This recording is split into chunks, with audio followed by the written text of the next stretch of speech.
నిన్న ఏదో Anantapur press meet లో మా పెద్దారెడ్డి గారు ఏదో కొన్ని సినిమా డైలాగులు అని ఏదో చేశాడు.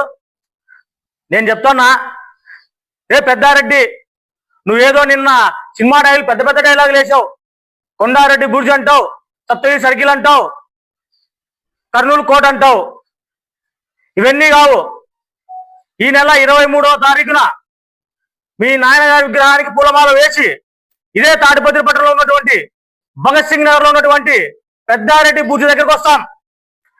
నీ మంది మార్పులను పిలుచుకో, నీ కొడుకును రప్పి, నీ అన్న కొడుకులను రప్పి, మేమంతా నీ పెద్దారెడ్డి బుర్జ్ దగ్గరికి వస్తాం.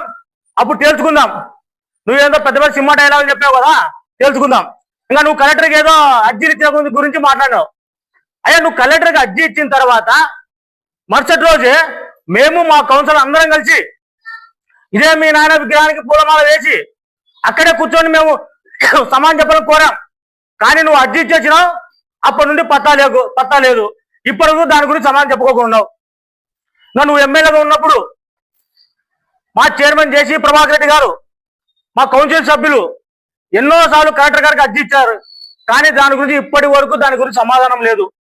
అంతెందుకయ్యా, ఇదే పెద్దపప్పూరులో ఇసుక అక్రమ రవాణా జరుగుతుందని చెప్పేసి మా చైర్మన్ గారు హైకోర్టుకి వెళ్ళాడు. అయినా నువ్వు ఆ ఇసుక అక్రమ రవాణా ఆపలేదు. కంటెంట్ ఆఫ్ కోర్టుకి వెళ్ళారు. అయినా నువ్వు ఇప్పటికీ ఆ కోర్టులో నడుస్తుంది, ఇప్పటికీ ఆపలేదు. సరే అని ఈ ఇసుక అక్రమ రవాణా గురించి ఆపాలని చెప్పేసి మా చైర్మన్ గారు పెద్దపప్పూరులో ధర్నాకు పోతే కూడా మా చైర్మన్ గారిని అడ్డుకొని ఊరంతా తిప్పి అక్రమంగా మా చైర్మన్ గారి పైన ఎస్సీ ఎస్టీ అట్రాసిటీ కేసు పెట్టించావు. నువ్వు పెట్టలేదా? ఇంకా నీ తోడలుడు అమ్మటి రాఘవ ఈ మన ఎస్బీఐ బజార్ కాడ కాలువ ఆక్రమించి కోటలు కట్టాడు. ఎల్లనూరు రోడ్లో ఓపెన్ డ్రైన్ అండర్ డ్రైనేజ్ కలిపారు. అది కూడా మేము హైకోర్టుకు పోయాం. పోలీసులు అడ్డు పెట్టుకొని ఆ రోజు కంటెంట్ ఆఫ్ కోర్టు పోయినా ఇప్పుడు కోర్టులో నడుస్తుంది. ఆ రోజు పోలీసులు అడ్డు పెట్టుకొని అండర్ డ్రైనేజ్ లేకి ఓపెన్ డ్రైనేజ్ కలిపావు. నువ్వు కలపలేదా? ఇంకా పౌరసాల గురించి ఏదో మాట్లాడుతున్నావు. అయ్యా, దొంగలు పడ్డాక 6 నెలల కుక్కలు మురిగింది అన్నట్టు మా చైర్మన్ గారు ప్రెస్ మీట్ పెట్టిన తర్వాత 6 రోజులకి నువ్వు ఈ రోజు ఎవరో నిన్ను పంపు కొట్టి లేపితే కనుక ఈ రోజు వచ్చి ప్రెస్ మీట్ పెట్టి మాట్లాడుతున్నావు. నువ్వు ఆ పౌరసాల గురించి మాట్లాడేది పెద్దారెడ్డి? నువ్వు ఎమ్మెల్యేగా ఉన్నప్పుడు పోలీసులను అడ్డు పెట్టుకొని మా చైర్మన్ జేసీ ప్రభాకర్ రెడ్డి గారిని, మా ఎమ్మెల్యే జేసీ అశ్విత్ రెడ్డి గారిని ఎన్నోసార్లు అరెస్ట్ చేసావు, జైలుకు పంపించావు. గుళ్ళకు పంపిణీలేదు, జాతరకు పంపించలేదు. అయినా కూడా పోరాడి నెట్టుకుంటూ మేము గుళ్ళకు పోయినాం, జాతరకు పోయినాం. నువ్వు ఈ పొద్దు నీ చేత కాక నువ్వు తిరగలేక పోలీసులు అడ్డుకుంటానని చెప్పి హైకోర్టు సుప్రీంకోర్టు పోయినావే. నువ్వా పోలీసుల గురించి మాట్లాడేది మాకు? ఇంకా నీ సొంత అన్న సూర్యప్రతాప్ రెడ్డి గారు ఫ్యాక్షన్ హత్య గురైతే ఆ కేసులో నీ అన్న కొడుకు నువ్వు కోర్టు పోయి సాక్ష్యం చెప్పలేదు. నువ్వా పోలీసుల గురించి మాట్లాడేది? ఇంకా 30 ఏళ్ల రాజకీయ చరిత్రలో తాడిపత్రి పట్టణం దేశంలోనే నెంబర్ 1 ఉంది. అట్లాంటి పట్టణాన్ని నువ్వు ఎమ్మెల్యేగా ఉన్నప్పుడు 5 సంవత్సరాల్ని అండర్ డ్రైనేజ్ బస్టు పట్టించావు. అండర్ డ్రైనేజ్ బస్టు పట్టించి పొద్దు తాడిపత్రి మొత్తం అండర్ డ్రైనేజ్ బస్టు పట్టించేది నువ్వు కాదా? ఇంకా న్యూ ఇయర్ సెలబ్రేషన్ గురించి మాట్లాడావు. అయ్యా, నూతన సంవత్సరం పురస్కరించుకొని తాడిపత్రి పట్టణ ప్రజలు మా ఎమ్మెల్యేలు అందరూ కలిసి చాలా బాగా ఆనందంగా మేము న్యూ ఇయర్ సెలబ్రేట్ చేసుకున్నాం. దాన్ని కూడా నువ్వు కామెంట్ చేశావు. అసలు ఏ పొద్దున కనుక మీరు ఇలాంటి కార్యక్రమం చేశారా? ఈ కార్యక్రమం సక్సెస్ఫుల్ అని చెప్పేసి మొత్తం రాష్ట్ర వ్యాప్తంగా మంచి పేరు వచ్చింది మాకు. కానీ నువ్వు దాని గురించి కామెంట్ చేశావు. నీ కార్యకర్తలు పోడాయా, చాలా అద్భుతంగా కార్యక్రమం చేశారని. నీ కార్యకర్తలే ఏ రోజు కూడా నువ్వు కనీసం వాళ్ళకు అన్నం కూడా పెట్టలేదని చెప్పేసి నీ కార్యకర్తలు వాపోతున్నారు. తర్వాత నీ కొడుకుల గురించి, అయ్యా నీ కొడుకుల గురించి నేను ప్రతిసారి మేము మాట్లాడుతున్నాం. నీ కొడుకుల్ని తాడిపత్రి రమ్మని చెప్తున్నాం. నువ్వు ఏ రోజన్నా నీ కొడుకులు తాడిపత్రికి వచ్చారా? లేదా పోలీసులు అడ్డుకున్నారా? ఏం అడ్డుకోలేదా? నువ్వు తీసుకురాకుండా నీ కొడుకుల్ని మేము ఎన్నిసార్లు ప్రెస్ మీట్ పెట్టినా కూడా నీ కొడుకుల గురించి సమాధానం చెప్పావు. ఎందుకంటే నీ కొడుకులు ఎప్పుడు వస్తారని చెప్పేసి నిన్నే మీ కార్యకర్తలు అడిగినా కూడా వాళ్ళకి సమాధానం చెప్పుకోలేకపోతున్నావు. ఎందుకు నీ కొడుకులు తీసుకురాలేకపోతున్నావు అంటే వాడు ఉన్నాడు చిన్న కొడుకు కేతిరెడ్డి సాయి ప్రతాప్ రెడ్డి. వాడు చూస్తే 19 గంటలకు ఫుల్ బాటిల్ వేస్తాడు. ఇంకా వాడు ఏమొస్తాడులే అనుకున్నావు.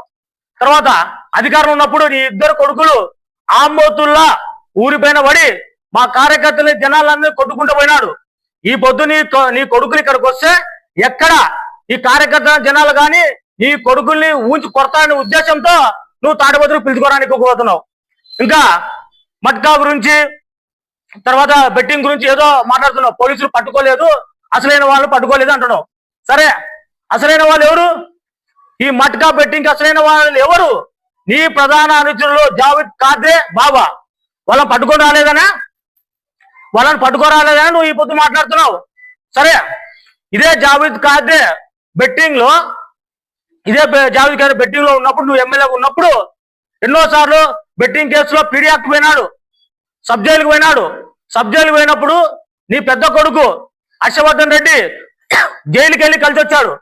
ఎందుకు కలిసి వచ్చారంటే బెట్టింగ్తో సంబంధాలు ఉన్నాయి, అతనితో సంబంధాలు ఉన్నాయి కాబట్టి నీ పెద్ద కొడుకు కలిసి వచ్చారని చెప్పి మీ కార్యకర్తలు వాపోతున్నారయ్యా. ఇంకా మా ముఖ్యమంత్రి నారా చంద్రబాబు నాయుడు గారు ఈ డివిజన్ లో ఉన్నటువంటి పోలీస్ అధికారులు మంచోళ్ళు ఉన్నారు కాబట్టి నువ్వు ఎన్ని కారు కూతలు కూసినా ఎంత వాగుతున్నా ఈ పొద్దు స్వేచ్ఛగా నువ్వు ఇంట్లో ప్రశాంతంగా ఉన్నావు. వాళ్ళు మంచోళ్ళు కాబట్టి. అదే నువ్వు ఎమ్మెల్యేగా ఉన్నప్పుడు నీ తొత్తులు ఉండరు ఈడ సబ్ డివిజన్ లో నీ అధికారులు, అలాంటి వాళ్ళు కూడా ఈడ ఉండింటే నువ్వు ఈ పొద్దు ఇదే తాడిపత్రి భగత్ నీ బుర్జిని వదిలిపెట్టి తిమ్మపల్లికి వెళ్ళి చేరుకునేవాడివి. ఇంకోటి, పెద్దారెడ్డి నీకు ఎన్నోసార్లు చెప్పా ఇలాంటి కారు కూతలు కూయొద్దని ఎన్నోసార్లు చెప్పా. ఇది 3వసారి నువ్వు కారు కూతలు కూయడం. మా ఎస్పీ గారు జగదీష్ గారు మంచివారు కాబట్టి నేను ఇంకా నిన్ను ఏమే కానీ నీ పైన యాక్షన్ తీసుకోకుండా ఉన్నాడు. ఇటీవల కాలంలో ఎన్నోసార్లు మేము చూసాం. నువ్వు 10సారి ప్రెస్ మీట్కి రావడము, నీకు వచ్చినంత ఏదో ఒకటి వాగిపోవడము. ఇంకొకసారి ఇలాగే నువ్వు ప్రెస్ మీట్లు పెట్టి వాగావా? ఎలక్షన్ రోజులు ఒక సంఘటన గుర్తుకుని మర్చిపోయావా? ఎలక్షన్ రోజు జరిగిన గలాటలో నువ్వు భయపడి, నీ కొడుకులు భయపడి ఈ ఊరు వదిలిపెట్టి తిమ్మపల్లి చేరుకున్నావు. అదే గతి మళ్ళా రిపీట్ అవుతుంది. ఖచ్చితంగా ఎలక్షన్ రోజు జరిగిన గతి మళ్ళా రిపీట్ అవుతుంది. చివరాఖరిగా పోలీస్ అధికారులకు, సార్ మేము మీకు ఒక్కటే విన్నవించుకుంటున్నాం. ఈయన ఇన్నిసార్లు కారు కూతలకు కూస్తున్నాడే, ఈ విధంగా రెచ్చగొట్టి మాటలు మాట్లాడుతున్నాడే, ఈ విధంగా మమ్మల్ని అవమానపూరితంలో మాట్లాడుతున్నారే, ఇతని పైన ఏమైనా కానీ మీరు యాక్షన్ తీసుకోరా? ఒకటే మాట చెప్పండి. లేదా తీసుకోలేదంటే చెప్పండి. 22వ తారీఖున ఇతని పైన మీరు చర్యలు తీసుకోకపోతే 23వ తారీఖున మేము మా నియోజకవర్గంలో ఉన్న కార్యకర్తలు అందరం కలిసి ఈ పెద్దారెడ్డి ఇంటిని ముట్టడిస్తాం. రైట్ నా ఇంకా